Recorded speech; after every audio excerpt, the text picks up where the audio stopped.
OSIRIS-REx is NASA's first asteroid sample return mission. It launched in September 2016 on a journey to explore a near-Earth asteroid called Bennu. After arriving in 2018, OSIRIS-REx spent nearly 2 years orbiting Bennu, mapping and studying its rugged terrain before carrying out its primary science objective. On October 20th, 2020, the spacecraft ventured to a small crater in the asteroid's northern hemisphere.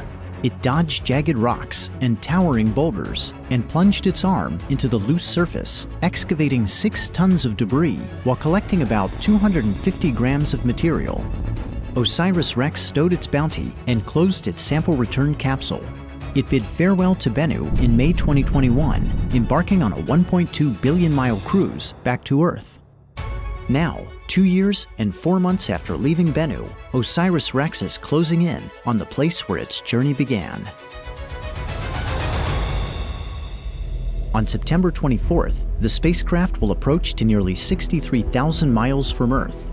It will power up and release its sample return capsule at 4:42 a.m. Mountain Time. The capsule must be jettisoned within a narrow time frame and at just the right angle to hit its target, an area of roughly 250 square miles in Utah's West Desert. Once the capsule is away, OSIRIS-REx will fire its thrusters to avoid colliding with Earth. At 8:42 a.m., the capsule will streak into the atmosphere at a blistering 27,000 miles per hour. It will race across the western U.S. and begin to glow with heat, allowing infrared trackers on the ground to chart its progress.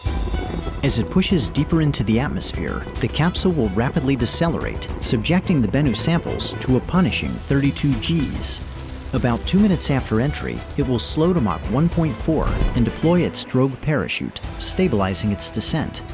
The capsule will enter special use airspace at 8:46 a.m., almost 10 miles above the Department of Defense Utah Test and Training Range. Radar stations will lock on and track it to within 30 feet of its landing site. At 8:50 a.m., the capsule will extract and deploy its main parachute 1 mile above the ground. It will make its final descent at a leisurely 11 miles per hour, like a marathon runner savoring a victory lap, before touching down in the desert soil at 8:55.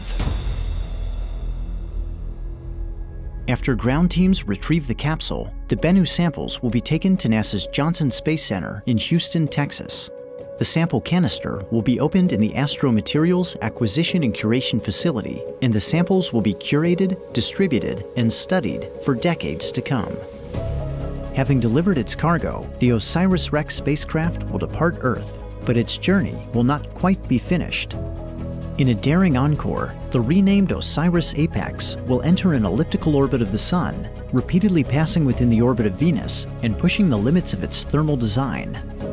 Beginning in 2029, it will chase down and investigate Apophis, a 1,200-foot stony asteroid destined to make an exceptionally close flyby of Earth.